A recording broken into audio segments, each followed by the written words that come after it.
В Якутске на набережной озера Талы состоялось открытие городского фестиваля. Мероприятие направлено на создание нового формата досуга и обсуждение будущих общественных пространств. Живая музыка, мастер-классы по оформлению букетов и уходу за цветами, росписи изделий из дерева, изготовлению декора, фотовыставка от студии пространства, фотосессии, ярмарка местных производителей экопродуктов, фермерских цветов и ручных изделий. Фестиваль «Лето на Талом» порадовал горожан насыщенной программой. Напомним, благоустройство набережной Талого озера в рамках регионального проекта «Комфортная городская среда» завершилось в июле прошлого года. Вот это значок Among Us из игры. Просто мой любимый персонаж. Эта птичка мне очень понравилась, я ее тоже разрисовала.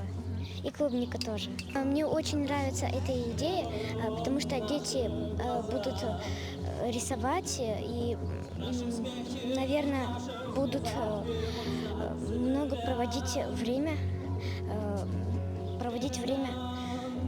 здорово.